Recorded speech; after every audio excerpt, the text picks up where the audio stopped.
یہ آپ کی بات بالکل درست ہے کہ جی جب یہ چونکہ خانہ اور مردم شماری دونوں چیزیں اکٹھے چل رہی ہیں، اور خانہ شماری میں بھی آپ جانتے ہیں کہ ہم نے تمام تر جو ہمارے پاس بلڈنگز ہوں گی شہر میں، گاؤں میں، دیہات میں، ملک کے کونے کونوں میں، اس کو جو ہے وہ ہم نے لسٹ کرنا ہے۔ دوسری طرف ہم نے مردم شماری میں بھی انشاءاللہ جو ہمارا ٹارگٹ ہے وہ یہی ہے کہ ہم ایک ڈیموگرافک جو ہمارا آؤٹ لک بنتا ہے اس کی تمام تر تفصیلات جو ہے وہ پاکستان بیورو آف اسٹیٹسٹکس میں ریکارڈ ہو رہی ہوں، اور تاکہ ہماری جو فردر پلاننگ ہے وہ نیشنل لیول پہ بھی، پروونشل لیول پہ بھی اور لوکل لیول پہ بھی ہمارے کریکٹرسٹکس جو ہماری پاپولیشن کے کریکٹرسٹکس ہیں ان کو مد نظر رکھتے ہوئے کی جائے۔ مثلا کچھ ایریاز میں ہمارے ہاں تعلیم جو ہے وہ لٹریسی ریٹ کم ہے، کچھ میں زیادہ ہے، تو ہم نے اپنی پالیسی میکنگ کرتے ہوئے یہ ضرور پھر مد نظر رکھنا ہے کہ جہاں لٹریسی کم ہو رہی ہے یا جہاں خواتین کی نمائندگی کم ہے، ان کو ان کی رجسٹریشن جو ہے وہ کم ہو رہی ہے، تو ہم نے وہاں پر کیا انٹرونشنز کرنی ہے جس سے ہم ان کو مین سٹریم کر سکیں۔ یہ ایک بڑی ٹینڈنسی ہمارے ہاں پائی جاتی ہے کہ ہم خاص طور پہ خواتین کے حوالے سے تھوڑا سا انڈر ریپریزنٹیشن کر لیتے ہیں، یا ڈس ایبلڈ جو ہمارے ہیں ان کو، کچھ ہماری مارجنلائزڈ کمیونٹیز ہیں ان کو۔ سو یہ ایک بہت ہیوج ایکسرسائز ہوگی کہ ہم ان سب کو جو ہے وہ اپنے ڈیٹا بیس کا حصہ بنا سکیں، تاکہ ہماری فیوچرسٹک جو ہماری ریکوائرمنٹس ہیں وہ کھل کر سامنے آئیں، اور ہماری پالیسی میکنگ اور ہماری ریسورس ڈسٹریبیوشن وہ اس سارے اسٹیٹسٹکس کو، ان فیکٹس اینڈ فگرز کو مد نظر رکھتے ہوئے پھر کی جائے، تاکہ کوئی بھی ایریا جو ہے وہ انڈر جو ہے پریویلیجڈ نہ رہے، اور تمام علاقوں کو ایکویٹیبل ڈسٹریبیوشن آف ریسورسز جو ہے وہ کی جا سکے۔ بالکل ٹھیک کہا آپ نے میڈم مجھے یہ بتائیے گا ایسٹیمیٹڈ ٹاسک کیا ہے آپ کا، کتنے دنوں میں یہ ٹاسک آپ نے کمپلیٹ کرنا ہے، اور کتنی حد تک کام ہو چکا ہے، اور کیا یہ مقررہ وقت کے اندر یہ ٹاسک کمپلیٹ ہو پائے گا؟ یہ بالکل ایک ٹارگٹ تو میں نے آپ سے شیئر کیا تھا کہ یکم مارچ سے شروع کر کے یکم اپریل تک کی یہ ایکٹیویٹی ہے، ایک نیشنل لیول کی ایکٹیویٹی ہے۔ جو ہماری ٹارگٹ ہے وہ اس کو میٹ ود کرنے کے لیے سب سے زیادہ جو چیز ریکوائرڈ ہے وہ ہمارے عوام کا تعاون ہے، ہماری ٹیمز کے ساتھ، ہمارے انیومیریٹرز کے ساتھ۔ تو میری آپ سب سے اپیل ہوگی کہ آپ کے دروازے پر جب گرین جیکٹ اور گرین کیپ پہنے ہمارے انیومیریٹرز آئیں تو یہ ایک نیشنل کاز کے لیے آپ کے پاس آ رہے ہیں۔ آپ ان کو رسپیکٹ سے، ان کو احترام کے ساتھ، اور ان کو جو ہے وہ ان سے کوآپریٹ کرتے ہوئے اپنی انفارمیشن جو ہے وہ شیئر کر لیں۔ اگر آپ خود انیومیریشن کر چکے ہیں تو اپنی بلڈنگ کے باہر جو ہے وہ آپ کو جو کوڈ ریسیو ہوتا ہے اس پورٹل سے، وہ کوڈ آپ باہر چسپاں کر دیں، تاکہ آپ کا وقت بھی جو ہے وہ بچ جائے، اور جو ہمارے انیومیریٹرز اور سٹاف سارا ڈپلائڈ ہے اس کا بھی وقت بچ جائے۔ پھر آپ جانتے ہیں کہ ان کے ساتھ ساتھ ان کی سیکیورٹی کے حوالے سے بھی پولیس کی بہت بڑی ڈپلائمنٹ موجود ہے۔ تو میری آپ سب سے یہ ریکویسٹ ہوگی، اپیل ہوگی کہ ہم اپنے قیمتی گورنمنٹ ریسورس کو بچائیں، اور جو ہمارا الحمدللہ ڈیجیٹل ڈینسٹی جس طرح بات ابھی ڈاکٹر صاحب بھی کر رہے تھے، ہم اس سے بینیفٹ کرتے ہوئے تو یہ ساری ایکسرسائز کو منیمم ٹائم میں کمپلیٹ کریں انشاءاللہ۔ بالکل ٹھیک ہے۔ اچھا رائس صاحب تھوڑا سا مجھے یہ بتائیے گا کہ جیسے ڈیجیٹلائز یہ سارا سسٹم ہو چکا ہے، تو کیا کوئی ایپ بھی ہے جو آپ اپنے فون میں کر کے اس کے ذریعے آپ مردم شماری کروا سکتے ہیں؟ اور دوسرا، اگر کسی فزیکلی جا کے کسی سے ملاقات کرتے ہیں تو جسٹ انفارمیشن لینی ہے جو آپ نے بتائی، یا اس کے لیے کوئی تھم سکینز یا ایسا کوئی پروسیس بھی ہوتا ہے؟ تھم سکین تو نہیں ہے، لیکن یہ ہے کہ آپ ایک سمپل پی بی ایس نے ایک پورٹل دیا ہوا ہے، اس پہ آپ اپنے موبائل کی فیسلٹی یوز کرتے ہوئے لیپ ٹاپ سے یا ڈیسک ٹاپ سے یا کوئی بھی آپ کا گیجٹ ہو وہ اس کو یوز کرتے ہوئے آپ اس پہ لاگ ان ہو سکتے ہیں۔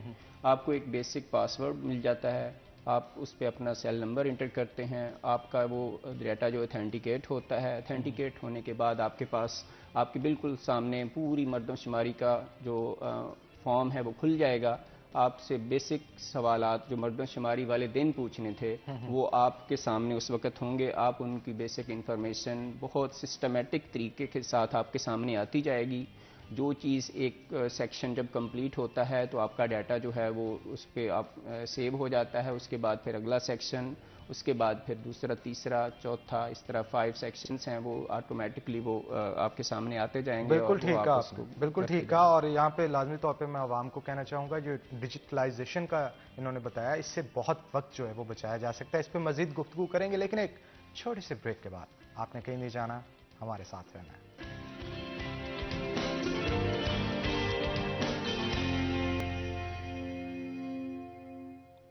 ویلکم بیک ناظرین. بریک کے بعد خوش آمدید. راشد صاحب ہمارے ساتھ موجود ہیں, مزید گفتگو ان کے ساتھ کرتے ہیں. راشد صاحب تھوڑے سے ٹیکنیکل کویشچنز ہیں جو میں پوچھنا چاہوں گا آپ سے.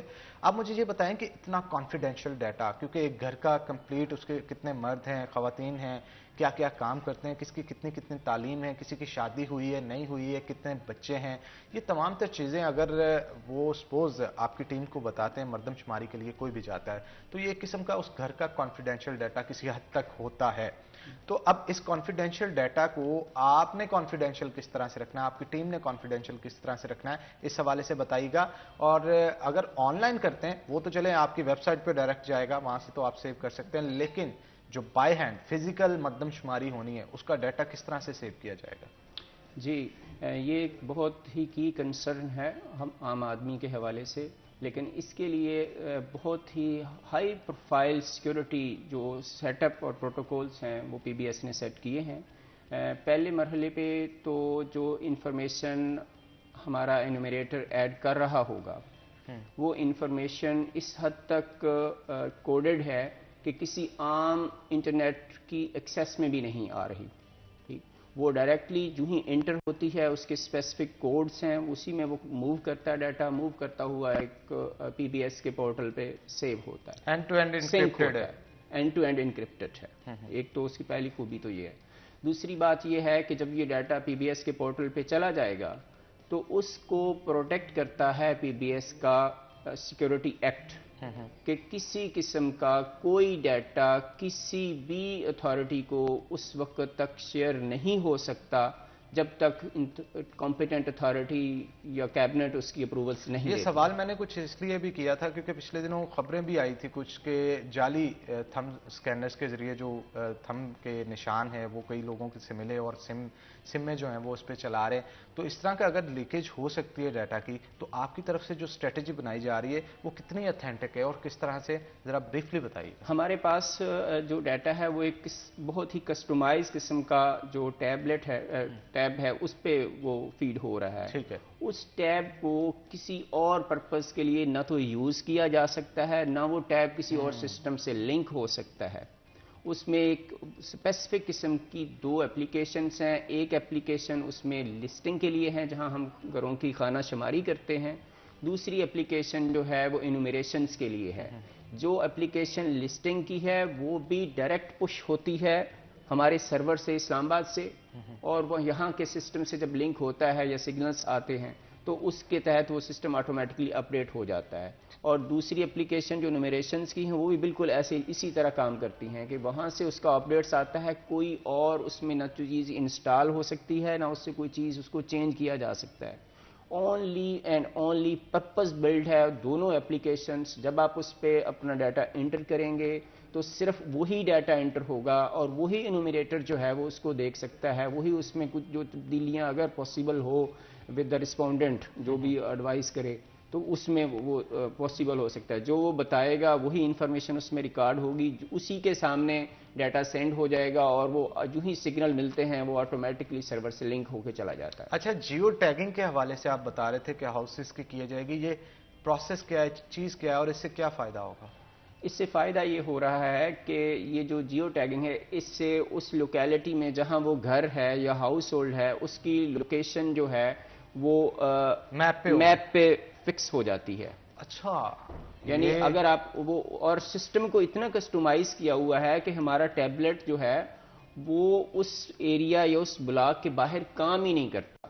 جو ہی ٹیبلٹ اس ایریا یا اس بلاک جس میں ہمارا شمار کنندہ کام کرے گا یا کر رہا ہوگا اس میں آتا ہے تب وہ ایکٹیو ہوتا ہے اور اس کا پھر اس کے سامنے میپ آتا ہے اور پھر جو سامنے اس کا میپ ہے ہوگا جب ہم کسی کے دروازے کے سامنے کھڑے ہوں گے تو اس کی سب سے پہلے بلڈنگ کو جب لسٹ کرتے ہیں تو اس کو جیو ٹیگ کرتے ہیں. اچھا یہ لیٹ می بلڈنگ کلیئر کہاں ون موجود تھنگ، ہے. مجھے یہاں پہ ایک چیز جو ہے وہ آپ سے پوچھنی ہے کہ جب آپ نے کہا کہ ٹیبلٹ کے اوپر، تو یہ بائی ہینڈ ریٹن فارم میں نہیں ڈیٹا لیا جائے گا، یہ ٹیبلٹ کے اوپر سارا آن لائن جو ہے وہ یہ سارے کا سارا ڈیٹا ٹیبلٹس پہ ہے. اس میں کوئی بھی یعنی پیپر لیس ورک ہے، کمپلیٹلی پیپر لیس. یہ بہت اچھی چیز ہے، اور اس سے ہماری آڈینس جو ہے وہ بھی اندازہ لگا سکتی ہے کہ اگر ٹیبلٹ کے اوپر کیا جا رہا ہے وہ انکرپٹڈ ہے، اس کو اس ایریا سے باہر یوز بھی نہیں کیا جا سکتا، نہ کسی اور اپلیکیشن کے لیے. تو آپ اس چیز کا حوصلہ رکھیں کہ آپ کی جتنی بھی انفارمیشن ہوگی وہ ڈیٹا کے اندر جو ہے وہ وہاں پہ سیو ہوگی.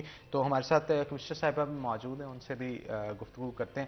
تو میڈم، ٹاسک جب کوئی بھی دیا جاتا ہے اس کو کمپلیشن کے لیے مشکلات تو فیس کرنی پڑتی ہیں، تو آپ نے جب آپ کے پاس بھی آیا تو ایک کمپلیٹ اسٹریٹجی جب بنائی، ان میں کیا کیا پرابلمز آپ کو فیس کرنی پڑی؟ یہ ایک بہت ہی ہیوج ایکسرسائز ہے. ہم سب اس بات سے واقف ہیں کہ ہم نے ایک ایک گھر، ایک ایک فرد کو جو ہے وہ ہم نے اس کو انیومیریٹ کرنا ہے، اس کو شمار کرنا ہے، اس کا سوشل سٹیٹس کیسا ہے، اس کا فزیکل چیلنجز کیا ہیں، اور وہاں پر اکنامک ان کی کنڈیشنز کیسی ہیں.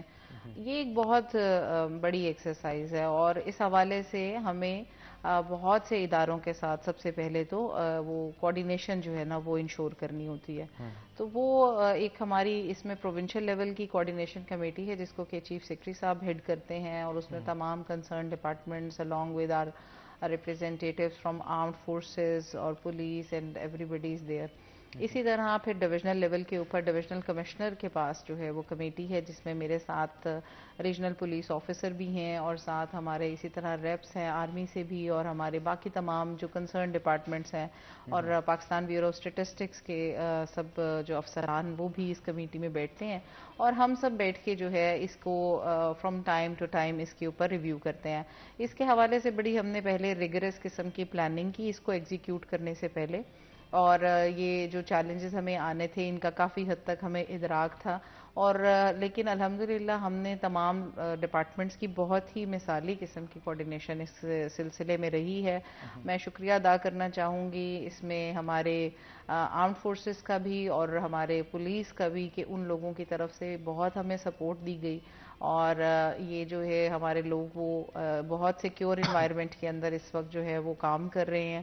الحمدللہ کہیں کوئی ایسا جو ہے ناخوشگوار واقعہ وہ ہمارے ڈویژن میں کہیں پیش نہیں آیا، اور اس کی بہت اچھی وجہ یہ بھی ہے کہ ہمارے ڈویژن میں بہت لوگوں کا اس پر مثبت رویہ ہے، اور وہ ویلکم کرتے ہیں ہمارے سٹاف کو، اور اس ایکٹیویٹی کے حوالے سے جو ہے وہ اچھی طرح سے واقف بھی ہیں اور اس کی امپورٹنس کو جانتے بھی ہیں.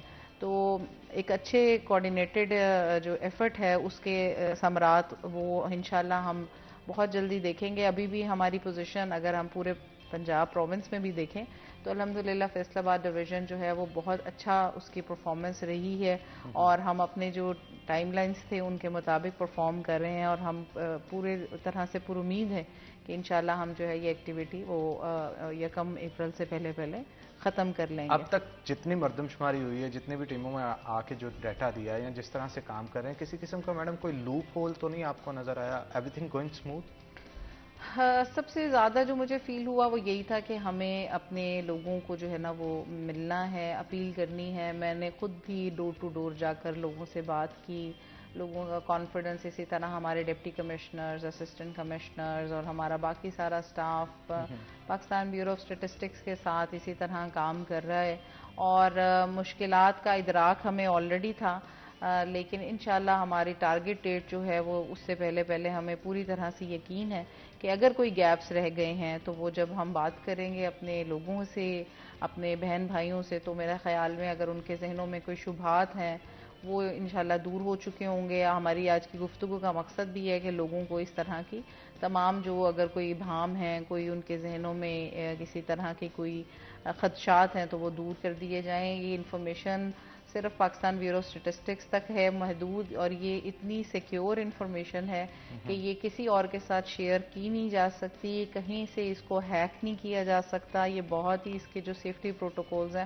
وہ بہت ہم نے انشور کیے، اور نادرہ نے اس پہ بڑا بھرپور کام کیا. ان کی یہ ڈیزائن کردہ. اچھا میڈم، ہمارے ساتھ ایک کالر موجود ہیں، ہمارے بہت ہی فیمس قوال ہیں نصرت فتح علی خان صاحب کے بعد اعجاز شیر علی میر علی، ان کے جو والد ہیں اعجاز کے، ان کا نام آتا ہے. شیر علی میر علی کا آپ نے اکثر نام بھی سنا ہوگا، بڑے فیمس اور پاپولر قوال ہیں، آل اوور دا ورلڈ جو ہے وہ پرفارم کر چکے ہیں. ان کے بیٹے اعجاز شیر علی ہمارے ساتھ کال پہ موجود ہیں، وہ کچھ آپ سے ڈسکس کرنا چاہتے ہیں. السلام علیکم جی.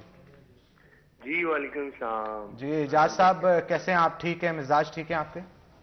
الحمدللہ سر، بڑا جی کمشنر صاحبہ ہمارے ساتھ موجود ہیں، اگر آپ کوئی سوال کرنا چاہتے ہیں. جی سب سے پہلے تو بہت شکریہ میڈم، آپ پہلے تو آپ کو بہت مبارکباد، آپ کا یہ جو آپ مردم شماری کے لیے اتنی ایفرٹس اور اس ہمارے سٹی کے لیے آپ جیسے آنیسٹ لوگ اگر ہمارے پاس ہوں گے تو ہمارا جو شہر ہے وہ کہاں سے کہاں جائے گا. ہم اس بات پہ بہت خوش آئن ہے یہ ہمارے لیے بات آپ کا آنا.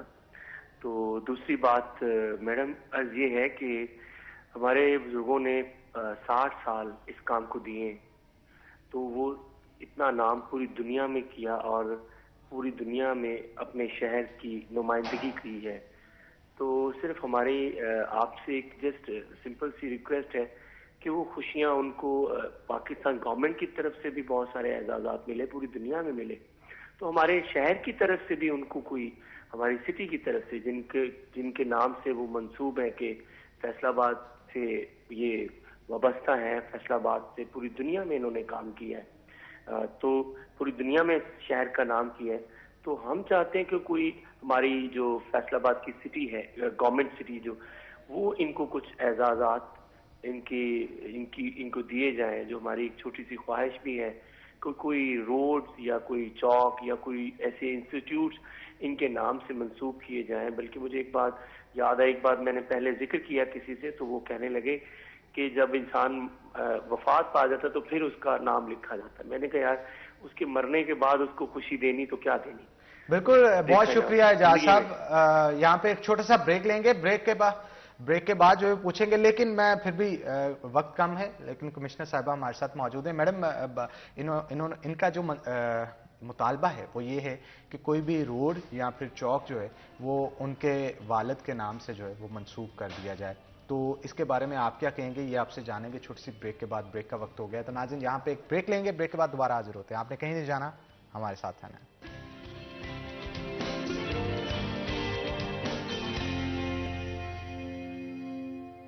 ویلکم بیک ناظرین، بریک کے بعد خوش آمدید. تو میڈم سلوت ہمارے ساتھ موجود ہیں، کمشنر فیصل آباد، ان سے گفتگو کرتے ہیں. میڈم کالر جو تھے ہمارے ساتھ، ان کے بارے میں کیا کہیں گے آپ؟ جی یہ مجھے بہت ہی خوشی ہوئی بات کر کے. ہمارے اتنے ریناؤنڈ آرٹسٹ جو ہیں اور وہ اس سن آف دا سوئل جو ہیں، ان سے بات کر کے بھی، اور الحمدللہ میں اس چیز کے اوپر جو ہے ان کو یہ شیورٹی دینا چاہوں گی کہ ہمارے آرٹسٹ جو ہیں یہ ہمارا سرمایہ ہیں اور ہمارا جو ہے وہ فخر کا باعث ہے ہمارے لیے پوری دنیا میں.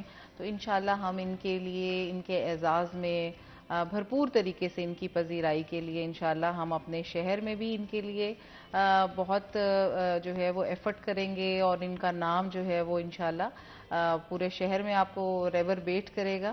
آپ جانتے ہیں کہ اس وقت بھی ہم جشن بہارا کے مڈل میں ایکٹیویٹیز کے درمیان پورا ڈویژن جو ہے وہ اس وقت جشن بہارا منا بھی رہا ہے، اور بہت سی ایکٹیویٹیز رنگا رنگ چل رہی ہیں. اور میں ضرور اگلے پروگرام میں انشاءاللہ ان کے والد کو ڈیڈیکیٹ بھی کیا جائے گا کہ ایک پروگرام صرف ان کے اعزاز میں کیا جائے، اور ان کو ہم انشاءاللہ خاص طور پر انوائٹ بھی کریں گے کہ وہ شامل ہوں اور ہم ٹریبیوٹ پیش کریں.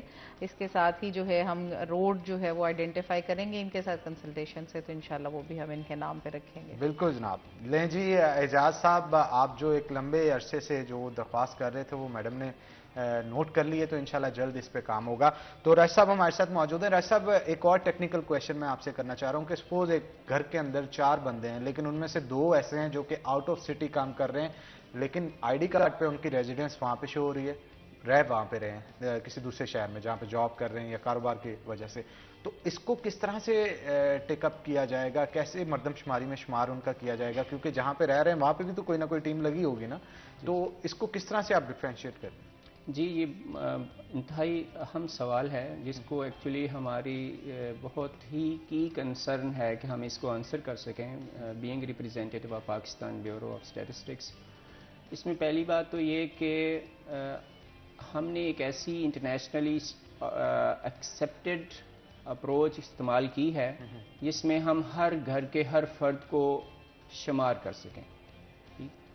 پھر اس کے مطابق جو پروٹوکولز ہیں وہ یہ ہیں کہ کوئی بھی بندہ اگر کسی کی جگہ پایا جا رہا ہے یا رہائش پذیر ہے اور اس کی رہائش کا عرصہ جو ہے یا ڈیوریشن جو ہے یا تو وہ 6 ماہ ہو گیا ہے یا وہ 6 ماہ رہنے کا پلان رکھتا ہے ان فیوچر، تو ہم اس بندے کو ریکارڈ کر لیں گے.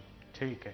تیسرا کمپوننٹ یہ ہے کہ اگر کسی جگہ، چونکہ ہمارے جو امپلائمنٹ اپرچونٹیز ہیں وہ ضروری تو نہیں ہے کہ وہ آپ کے گھر کے قریب ہوں، وہ آپ لوگ آؤٹ سٹی میں بھی کام کرتے ہیں اور ویکینڈ پہ لوگ اپنے گھر آتے ہیں. تو اگر کوئی فیملی ایسی ہے کہ جو فیصل آباد میں تو رہائش پذیر ہے مگر وہ ان کا جو فیملی ہیڈ ہے وہ لاہور میں کام کرتا ہے اور وہ اپنے 5 دن لاہور میں جاب کرتے ہیں اور جاب کرنے کے بعد فرائیڈے ایوننگ کو وہ واپس آ جاتے ہیں، تو اس ایسی صورت میں جو پروٹوکولز ہیں وہ یہ ہیں کہ اس گھر جہاں وہ فیصل آباد میں جہاں اس کی رہائش پذیر فیملی ہے تو وہاں ان کی فیملی کی جو سربراہ ہے وہ ان کی مسز ہو جائیں گی اور ان کے بچے ان کے ساتھ ریکارڈ ہو جائیں گے. ٹھیک ہے. لیکن وہ جو لاہور میں جاب کر رہے ہیں ان کے میاں وہ لاہور میں ریکارڈ ہوں گے اور وہاں ان کا ایک گھرانہ ہوگا اور ایک ہی گھرانے کا فرد ہوگا، کیونکہ جو اصول و قواعد ہیں وہ یہ ہیں کہ جہاں اور جس علاقے کے کوئی انسان ریسورس یوز کر رہا ہے ہم نے اس کو وہیں ریکارڈ کرنا ہے. بالکل ٹھیک. اور اس کی عمومی جگہ یا عمومی رہائش پہ اس کو ریکارڈ. بالکل ٹھیک کہا آپ نے. اس کا مطلب یہ ہے کہ ایک گھر پہ جو ہے وہ ایک فرد پہ بھی مشتمل ہو سکتا ہے. یہ بہت اچھی اور انفارمیٹیو چیز ہے جو کہ آپ نے بتائی، اور اس جیسی تمام مردم شماری کے حوالے سے جو کیوریز عام پبلک کے مائنڈ میں ہوگی، میرا خیال ہے آج ہم نے کوشش کی کہ اس کا ہر ایک چیز کا جواب جو ہے وہ تفصیل کے ساتھ آپ کو دیا جائے تاکہ کسی بھی قسم کا ابہام آپ کے مائنڈ میں نہ رہے. تو بہت شکریہ راشد صاحب آج کے شو میں آپ کا آنے کے لیے. میڈم آپ کا اسپیشلی بہت شکریہ، بڑا اچھا لگا آپ سے گفتگو کر کے، اور ہم دعا کرتے ہیں کہ اسی طرح آپ فیصل آباد کی ترقی کا سفر لے کے گامزن رہے. تو ونس اگین آپ دونوں کا بہت شکریہ آج کے شو میں آنے کے لیے. اسی کے ساتھ ناظرین آج کے پروگرام سے اپنے میزبان حنان بخاری کو دیجیے اجازت. انشاءاللہ اگلے پروگرام میں آپ سے ملاقات ہوگی. تب تک کے لیے اللہ حافظ.